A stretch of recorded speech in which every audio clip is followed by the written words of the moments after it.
Thank you very much. It's a pleasure to be back in Europe, where I lived for 5 years and have visited many times. So thanks to the workshop organisers, the Education Committee and the Program Committee for the opportunity to present before you. It was nice to see everyone relaxed and in their pyjamas at 11 o'clock last night with the fire alarm in the Crown Plaza. Some people were just in the middle of dinner. I think the Spanish contingent, 11 o'clock, midnight, that's dinner time.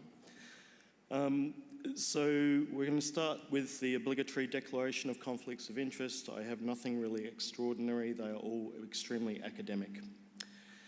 So what I'm going to be speaking to you largely about today is what I perceive as the clinical questions which rest with inherited blood cancers or germline predisposition to blood cancers, and where I think that we're going to go as an example of rare disease and as an example of rare cancers as well. So wherever you work, particularly if you're tied into the standard health system, there's silos of information. So we've got our diagnostic silos where you might have genetic and genomic data in a molecular thing, in a molecular silo. You've got other laboratory data, clinical phenotypic data, imaging, etc. And in most places, because of research and governance, research actually sits in a whole nother bank of different silos, okay? So this is what a grain storage silo looks in Australia. They look very similar throughout the world. And when you try and pull all of this data together, you always have all of these roadblocks. Many of them are because you don't have money to build the infrastructure that you want. Ethics and consent, particularly once you're talking about germline, can start to become an issue, although I guess the somatic cancer people are starting to wake up a little bit about the implications of germline genetics in their field. Infrastructure and trained workforce to actually help you pull an infrastructure together where you could actually have all of this data merged. So it's not actually just information silos within laboratories and between diagnostics and research. It's information silos and clinical silos because of disciplines. And so it's either a good thing or a bad thing that roughly at the same time as this conference here in Glasgow, the European Haematology Society is having its conference somewhere else. And so that cross-discipline fertilisation is probably why the inherited predispositions to blood cancers aren't actually that well known. And that can result in emails like this, which is one from an Australian family. And if you read quickly the family history here, they had a daughter who died at eight, a nephew who died at 2, an uncle of the proband, if you like, who died at 9. And we have been advised that leukemia does not run in families, and it's possible that the 3 cases would just be an unfortunate coincidence. And so for many years within the haematology field, that has been the dogma. With some of the haematologists, it is still the dogma. It is changing, obviously, for many different reasons. So in Australia, it's somewhat surprising that that was the case, because there was an investigator called Fred Gunts in the 1970s who was of the same kind of era as people like Lynch, Henry Lynch, and also Mary Claire King and others who collected large families. And he was actually concentrating on haematological families. This is a pedigree he published in the 70s. It's a massive Australian family. It turns out that it has CPB alpha mutations in it. I'm not going to go on too much about the biological functions of the genes or a lot of clinical details. I'm leaving that to your next speaker. But if you zoom in on one branch of the family, you've got high pathogenicity, highly penetrance. And if you can think back to the previous slide, there's different penetrance in different branches of the family. So it does happen. There's big families. So it really shouldn't be a surprise to the field that there is inherited cancer predisposition, because one of the major cancers of Li-Fraumeni syndrome is, of course, ALL. Everyone in genetics knows the Down syndrome field. They're predisposed to blood cancers. And I guess it's because people are classifying phenotypes slightly differently. So there's very few syndromes, if you like, or pure blood cancer predispositions. And we are, in fact, starting to tease out what phenotypes are associated with the genes which are starting to be identified. And many of them are, of course, bone marrow failure syndromes, and many of them are, in fact, in families, looks like it's just a result of some of unknown familial cancer genes. Where we're having success, it can be spectacular, but it's just to say that these are two large families with a predisposition to chronic lymphocytic leukemia, and we've thrown a number of different technologies of these over a 10-year period, and we still can't find what is the lesion in them. It looks like it's clearly, these families are clearly autosomal dominant. You have trouble sometimes assigning whether younger members of the generation are affected or not, but it does exist. There's large pedigrees.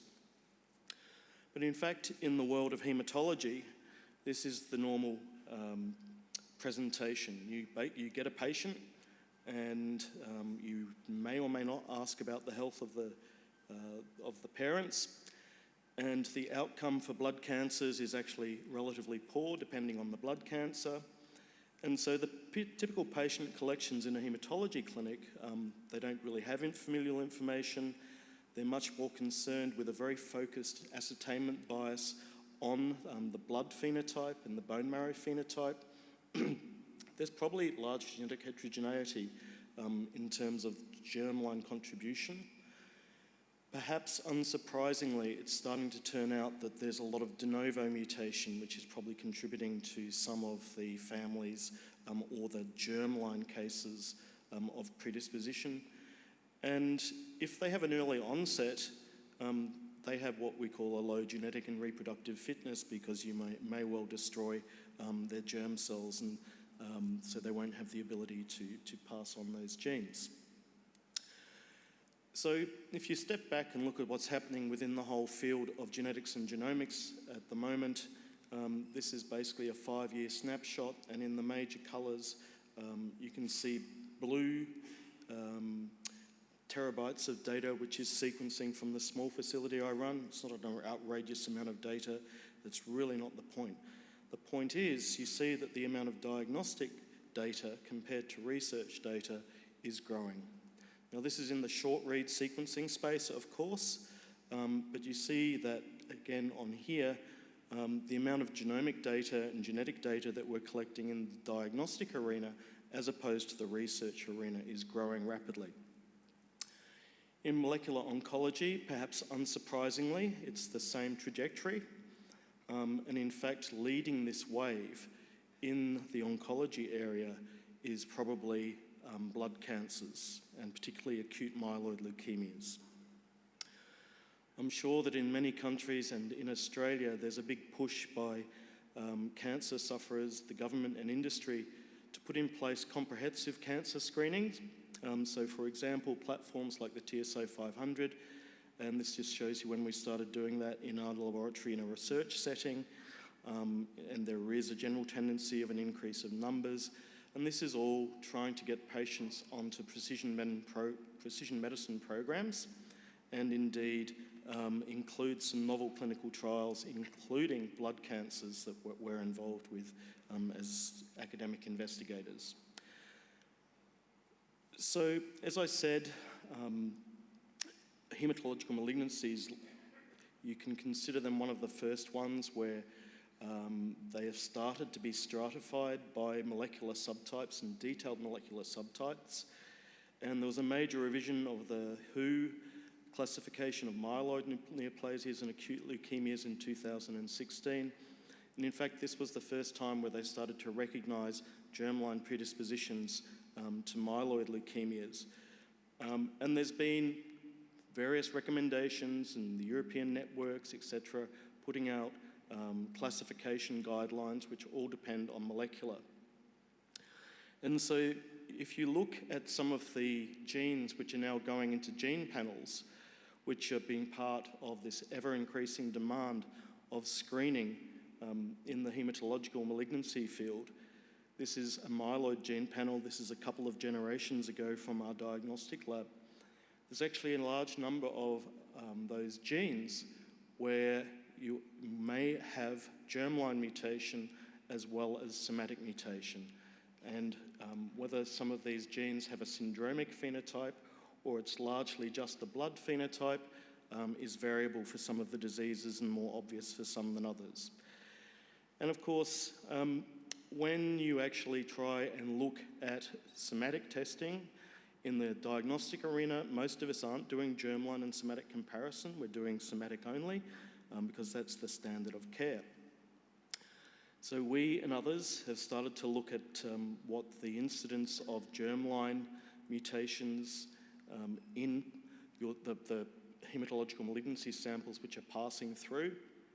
And you can get various yields, if you like, depending on what you classify as a germline gene, which may predispose towards either a hematological malignancy or more broadly, some type of cancer. And really the only indication you have when you're looking at a somatic panel is the variant allele frequency, and that can be problematic. So we've done this as well. Potentially unsurprisingly, there's an enrichment in enrichment of germline mutations in therapy-related myeloid neoplasias. And here's basically an oncoplot showing you some of those genes. And it's a grab bag of, if you're in the familial cancer field, of old friends, with only a few, which are not all of that common, which are more specific to the hematological field. Now, the other major issue is if you want to look at germline material to try and determine whether there is any type of mutation which is predisposing to a patient's blood cancer, the most common laboratory analyte, which is blood, is not a good analyte for germline DNA for hematological malignancies. If you've got a blood cancer, your blood DNA starts shuffling around, and it may be, even that VAF indication may be inadequate. So here's a whole bunch of samples which, depending on which research group or diagnostic group you're affiliated with, may or may not be used for germline confirmations, or indeed as part of the diagnostic workup if you're interested in having these as germline samples. Now, the reason why blood is not great is that many of these blood cancer diseases can actually have what's called somatic reversion. So if you like, it's good mutation, which is actually trying to correct the genetic defect in the hematopoietic stem cell. And so this is an example of just one patient and with Diamond-Blackfan anemia, and he's not having one reversion event, he's got multiple reversion events. So obviously his hematopoietic stem cell compartment is under such selective pressure, which actually corresponds to some extent with his phenotypic presentations, which can hide and mask the actual germline lesion to start with. This child actually recently moved on and had to be transplanted as, if you like, a normal germline, overtook his clonal hematopoietic stem cell compartment. So that's not isolated to one disease or one potentially blood cancer predisposing gene. It's been described in almost all of them to date. In some of them it's more common than others, and in fact we're collecting together a cohort of patients with mutations in MECOM at the moment where that looks like it's actually a relatively common event. This is to show you the problems with some of the other blood or sample types that people may like to try and collect to see if they've actually got a germline mutation as opposed to a somatic. So anyone who's done genomic sequencing and looked at AB allele plots or cytogenetics with AB allele plots, if you're looking at a sample which is highly representative of a germline, you should have 0, 2, or 0, 1, or 0.5 as your allelic frequencies. So here's a very clean bone marrow with a panel, and there's no extra signal. This is an exome, and exomes are a bit dirty, genomes will be cleaner, but you still can see that you've got signal on your AB allele frequencies at 0, 0.5, and 1. This is a buccal swab, and in patients with hematological malignancies, you can have significant hematopoietic cell contamination of buccal swabs, and you can see that that middle band is slightly wider, possibly, than that. This is actually fingernail DNA extracted from an individual who had had 2 unrelated bone marrow transplantations. And you can see that that AB allele plot is all over the place. Nails are considered at some centres to be good sources of genomic DNA. This clearly indicates that there's absolutely massive hematopoietic contributions towards whatever cells you're extracting DNA from in fingernails. So that's not an appropriate analyte either. So my lab had lots of fun generating this a couple of Christmases ago, saying I looked like Santa Claus. But for many years, we in Adelaide have been using hair as the source of germline DNA. We've never seen any hematopoietic cell contamination. It's the hair follicle which is important, not the root. Not the shaft. And it's really the follicle. The yields can be variable, but for many patients, you can actually get enough yield for performing even whole genome sequencing. For some reason, the clinicians really like collecting eyebrows. Lots of people do self-collects. If they do self-collects, some people snip it off so you don't get the follicle. And you do have people who don't have hair available from certain sites of the body. You might have patients who have alopecia totalis, partially because of the treatments that they're going on. Really, this has been extremely successful for us, and we've passed protocols on for this to lots of other laboratories. There is a problem with pediatric cancers where the hairs can be extremely fine, and you may struggle to get sufficient yield. But considering the rapid turnaround time and the small cost of collecting hair versus, for example, cultured systems, or the fact that it's less disruptive for the patient, for example, than a skin biopsy, it really is quite a good first-line option. Right, so I hope there that I've told you that blood cancers and germline mutations coexist. It's really still starting to emerge, as you'll hear from Anna in the next talk, a large number of questions that the clinicians and the patients have themselves about their genetic conditions and what's happening. And so really a lot of these revolve around the fact that we don't really have any good longitudinal studies following patients like this, and so what the natural history of the diseases are, what cancer subtypes they might have, what type of environmental exposures may be causing them to actually go on from having a predisposition to actually having a cancer, a blood cancer. What are specific types of treatment? What are the roles of variants of unknown significance here, which have, of course, become more and more rapid? So disease-specific guidelines, not just for monitoring and diagnosis, but treatment as well. And I think it's generally accepted now that if you do find something, you need to have expert opinion.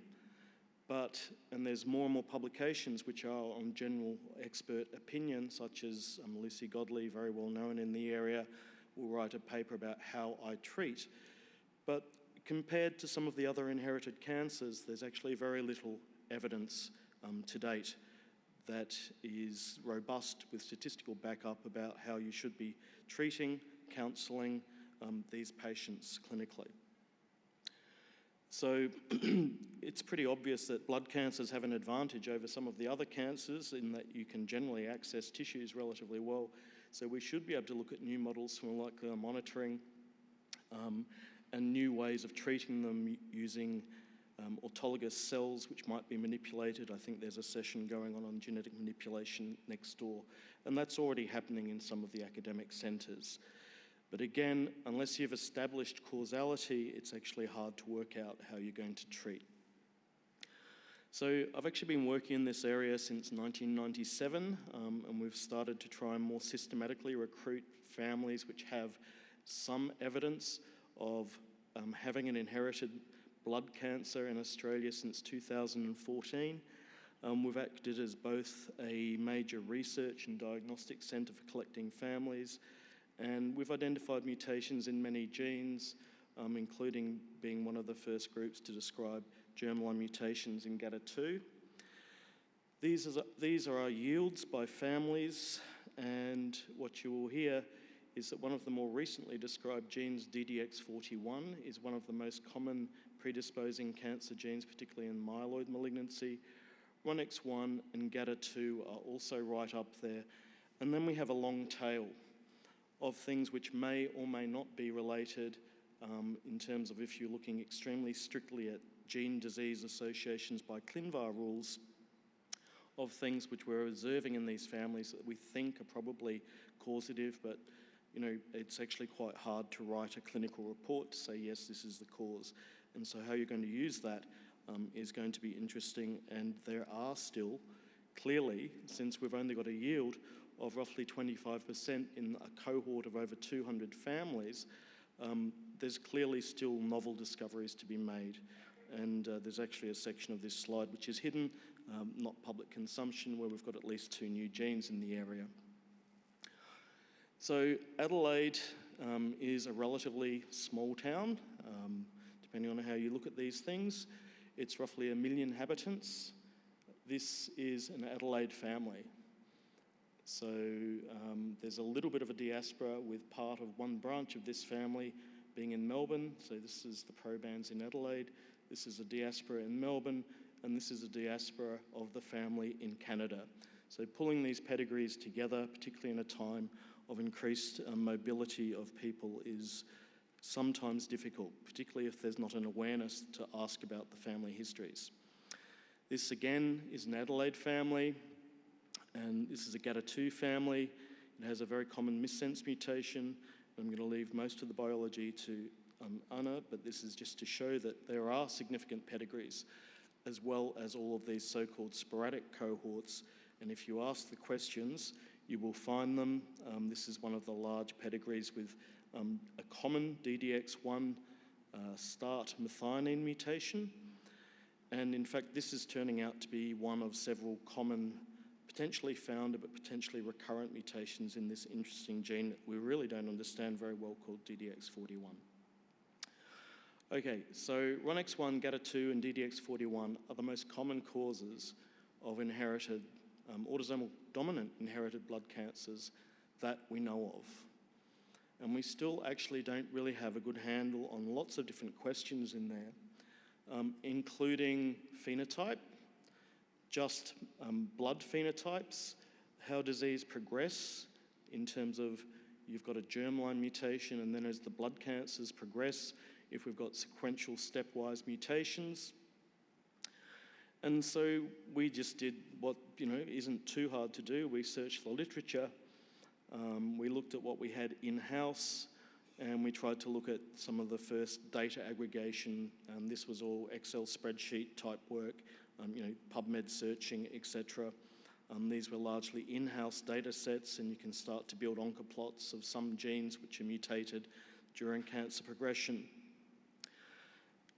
And we were very interested in to see whether you could associate any type of mutation in any domain of this transcription factor RUNX1 with any particular type of blood cancer predisposition. And the complex Venn diagram basically tells you that no, you can't. So really, where do you go from there? Well, we decided that one of the most obvious things to do was continue to aggregate data on an international scale. So in fact, if you think about it, further studies in rare diseases often require international collaboration and novel tools. That's not really surprising, that to try and get a significant mass of patients so that you know what is happening, what their natural history might look for, you try and aggregate data. So for the blood cancer predispositions, what was interesting was that we didn't know some of the things like what the exact risk of malignancy was by how old the patients were. We still didn't know when you should pull the trigger on really what is the only cure for them, which is still stem cell or hematopoietic stem cell transplant. So these are actually major questions for both clinicians and of course for families and patients. So instead of sitting back and waiting for someone else to do it, we decided that we'd go in and really try now to collect data sets. And not just data sets, but we're going to try and collect samples family histories, and as much laboratory and clinical information on patients that we could, with the goal basically to try and accumulate enough data to make evidence-based clinical decisions. So that is no small effort, because a lot of it is very manual, and hopefully machine learning and artificial intelligence will take over this task, but I think it'll be a few years yet. So basically we sat down from the literature and from what we knew about who was doing what, and we emailed out for over 200 families spread across at least 52 research and diagnostic centres across the world to try and ask them if they had germline mutations, published, unpublished, data sets that were run by some of these somatic panels during their treatment, and try and pull that all together in a single database. And this logo is because this was actually funded by what's called the RunX1 research program, which is a patient-led foundation, if you like, founded by a carrier for this disease. And so these were some of the goals, and we receive almost on a daily basis inquiries about whether we've seen RunX1 mutations and if that's germline and what it means. We developed our own tools for doing some of this work. We were hoping that mutational signatures may be part of what you could use to look at to offer new precision medicine if there was a significant somatic burden, mutation burden, and we could offer precision medicine for these patients. We're not there yet, there's still a lot to do, but I'll tell you some of the things that we've done along the way. So first of all, what we've done pretty successfully is generate, if you like, a central repository for a lot of germline mutations. Now, of course, we've still got information in silos, but this is becoming fairly well accepted within the academic community. And we've got clinical grade curations and classifications, which is done by experts, not just in Adelaide, but other people who we work with, such as Lucy Godley's lab in the University of Chicago, or other members of the expert committee of ClinVar on myeloid malignancies. The information was actually used before we even published our own collation of that data by the ClinGen Myeloid Malignancy Variant Curation Expert Panel, not just for saying whether things were classified as pathogenic or not by them, but actually also to ask one of the major questions which they use in some of the calculations for population frequency about what was the incidence of the disease for RunX1 mutations causing this familial platelet disorder with a predisposition to acute myeloid leukemia. So basically, we tallied up the number of families we had by population, and then calculate the number of families per million. And if you look down this column, you'll see that one of the countries with, I guess, a relatively good or amongst the best ascertainments of RunX1 families was Australia. Ireland was, I think, the only country that was higher, but really the sample numbers were too small. And so if you say, okay, well, there's no reason really between populations when we've got diverse mutation types why the frequencies per million should be different, you can make a rough estimate, and it is rough, we agree it's rough, but you can make a rough estimate that worldwide we're probably only got, say, a 4% ascertainment of germline mutations in one gene, and that would mean that by probands alone, not related individuals, you're probably talking about 4,500 pedigrees worldwide. So there's a major ascertainment bias, of course. There's lots of assumptions in this data, but this still remains a major question, which I think will start to fall out with the application of somatic panels, about what is the true contribution and frequency of the contribution of mutations in the germline to predisposition of blood cancers. So taking that a bit further, we actually then started to request data sets, and we got 179 next generation sequencing data sets from 19 investigators, 60 families and 120 individuals. And this was basically the largest germline RunX1 cohort put together, and obviously it's multi-centred. using the tool that we generated, we could actually curate with other people around the world the somatic variant data set. We did publish this with the germline registry in Hematologica a couple of years ago. And this basically shows you, well, you won't be able to see the details, but there's 125 registered users. We have people who we know are going in and looking at that database and making decisions on what experiments they're going to do to follow up, to model these diseases in vitro or in mice models, to basically try and advance our knowledge of the diseases, the biology and potential treatments more. We are trying to expand this to DDX41 and GATA2, and I'll show you a small amount of data from some of our first studies in that area as well. So I guess, so these are the big three in myeloid predisposition.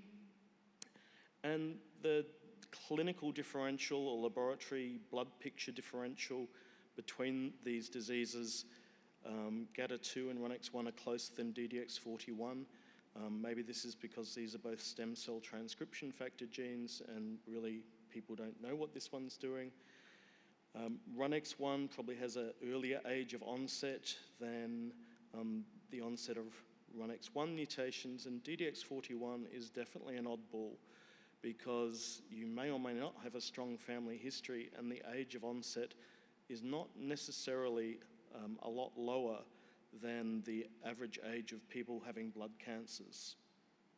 In this graph behind on GATA2, you can see that at least in some data sets, there's an interesting little spike by age. Maybe that's to do with puberty or who knows. There's still many, many questions which are of interest, as is the fact that we're continuing to describe exactly what the clinical phenotypes are once you start to look a little bit more broadly at patients and families. So these are our RUNX1 and GATA2 registries, which we're still trying to build on. Last count, there was over 259 RUNX1 families. We know it's a lot more than that. There's still many centres who haven't sent us data or contacted us or whatever. So at least 164 unique RUNX1 variants. GATA2, worldwide, we can identify more GATA2 families now than RUNX1 families, or at least mutations. A lot more de novo mutation in this field, a lot more pediatric cancer associated with GATA2. So with Lucy Godley from the University of Chicago and Paul Yu from NIH, we basically did start to pool our patient cohorts, trying to get a better idea of progression of the disease. And so if you like, this is a quick look at what secondary mutations are present by the time the patients have a full-blown hematological malignancy defined by either MDS, AML, or some other type of hematological malignancies. So the blue patients are those who have mutations in RUNX1. And so one of the most common events you see in patients with germline mutations in RUNX1 is a hit on the second allele, okay? The most common thing you see in patients with DDX41 patients is a hit on the second allele, but it's a very specific missense mutation most of the time, so it may well have dominant negative. What you can see by looking at this, where blue is patients with RUNX1 germline mutations, and this is a germline RUNX1 mutation with a mutation in PHF6, you can quite clearly see that the disease progression, or at least the disease endpoint of leukemia in each of these three patient groups is different from each other. I don't think it's nearly good enough to use differential in diagnosis or to suggest that you should be looking harder for a germline lesion yet, but that is one of the end goals that we would like to potentially get to. So this is looking at clonal hematopoiesis. So every dot represents a patient. So there was 67 patients with RUNX1 where we had blood samples taken or marrow samples taken where they didn't yet have full-blown leukemia. In fact, what their mutational status was unknown. Only a smaller number of GATA2 patients and a reasonable number of DDX41. So DDX41 patients, there must be so much data out there at the moment, it's really not funny. GATA2, this is partially a reflection of the time of latency. So GATA2, when a patient is diagnosed, it's often quite fast that they then develop a disease. Whereas the RUNX1 patients, they can have this thrombocytopenia for a long period of time. And I think what you're seeing as these percentages is a comparison to normal populations without germline mutations and how many of those patients have clonal hematopoiesis. And in general, what we would say about this data is it shows that in patients who already have a germline lesion in a hematopoietic gene involved in predisposition to blood cancers, they will have mutations in other genes well known to be involved in clonal hematopoiesis of indeterminate potential a number of years earlier in general. So if this was from a normal population who didn't have RUNX1 lesions, almost all of the data points of showing the presence of clonal hematopoiesis would be above the 50 years of age, for example. So we're actually having a patient here, for example, who, as a teenager, these guys in this bracket here are already showing low-level mutations on marrow or blood samples in known hematopoietic genes. There's always surprising revelations in data like this. Here's a person who's reached the ripe old age of 100 years old, and they carry already a germline insult in their blood cancer genes, and they don't appear to have any clonal hematopoiesis. Maybe it's because we've only looked at the clonal hematopoiesis genes, and there's more clonal hematopoiesis genes. But, you know, she's 100, so maybe not. She's healthy.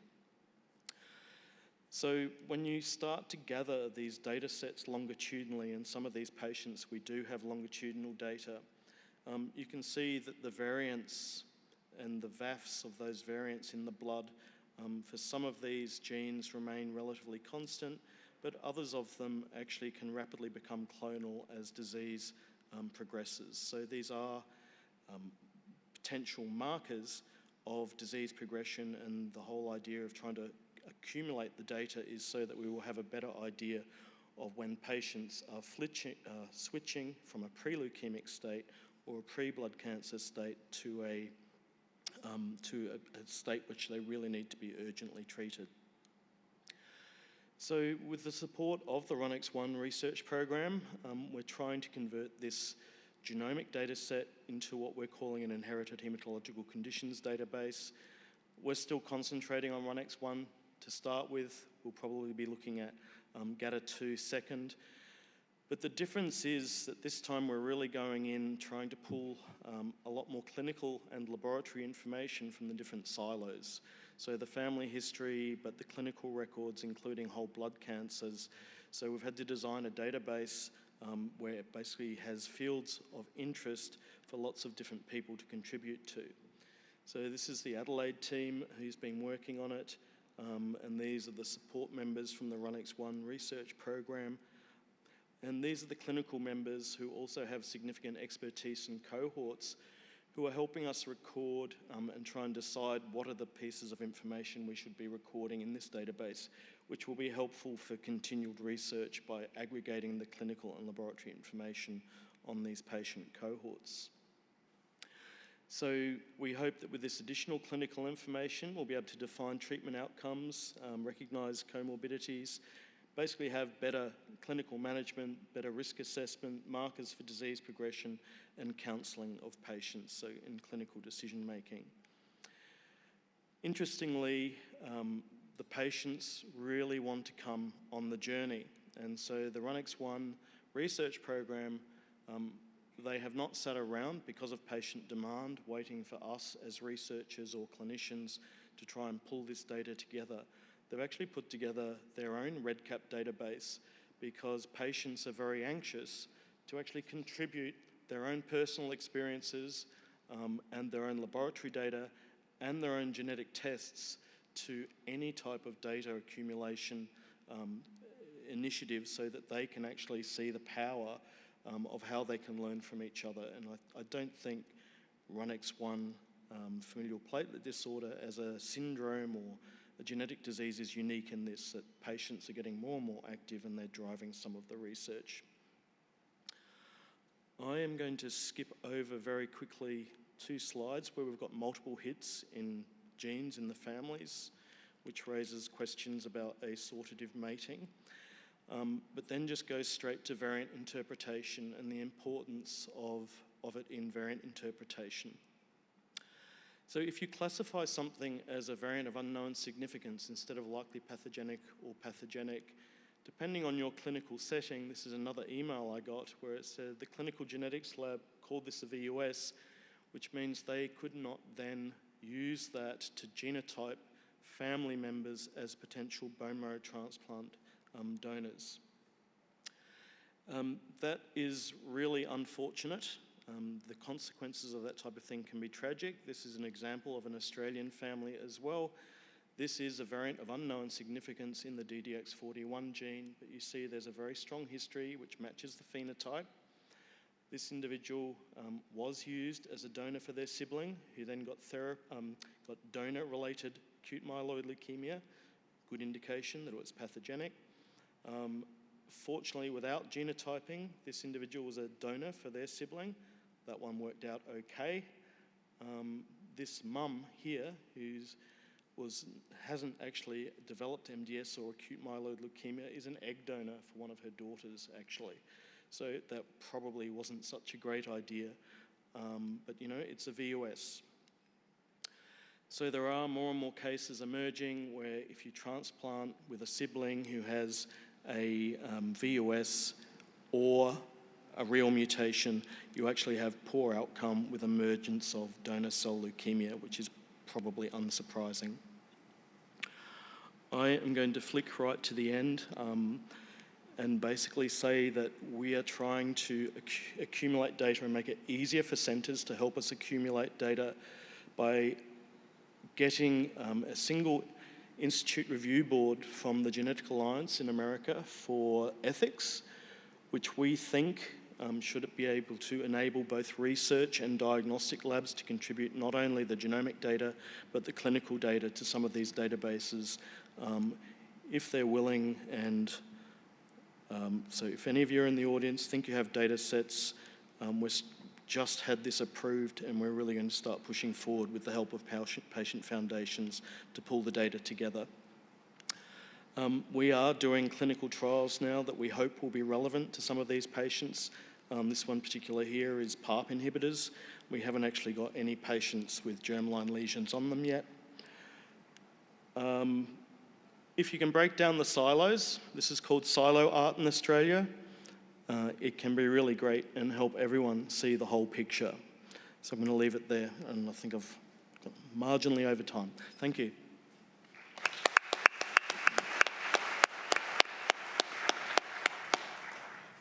Thanks a lot, James. That was absolutely amazing and lots of data. We're going to open the floor for questions. Yeah, there's one coming. You can also write your questions in the chat. So please. Yeah, hello. My name is Jochen Decker. I'm from Germany. I just wonder whether you do look up at commonly shared familial exposures, that they are living in a certain environment close to an Iranian factory or something like that. Is that also in your data? So in the Australian Haematological Familial Cancer study, it's definitely in that data set. Those types of patient experiences, I think you can see from the patient initiative now, where they're contributing their own data. They will be able to start putting information like that in. How accurate that information is going to be is another question. And yes, we do have families who came up to us and say, you know, look, we live next to a nuclear power plant. Does it have anything to do with it? And the answer at the moment is don't know. We think that one of the biggest triggers is inflammation in general. But still further than just saying inflammation, we're not really well enough advanced to say what the environmental triggers are. We have time just for another one. Please, the lady there. Hi, Hamish. It's Eliza here from far, far away as well. Just in the clinical data that you're collecting, are you seeing an increase in preemptive transplants? And what implication, if you're seeing that, does that have for observing the natural history of the conditions? So it's a great question, and the answer is there is no significant trend because the decision on when to transplant is often driven by the academic centre or the very clinicians who are looking after the patients. There is no good standard. There is probably more aggressive transplantation with GATA2 deficiency than some of the others. There's a little bit less watch and wait with GATA2 than some of the other deficiencies or mutations, but this is one of the things where more clinical evidence is required to help the clinicians make a good decision, considering the considerable morbidities and indeed mortality associated with transplant. Yeah, it's a bit like chicken and the egg, you know. Absolutely. Thank you. Thank you very much, Hamish. And thank you again. We can move now to the next speaker. It is my pleasure to introduce Anna Rio Machin, who is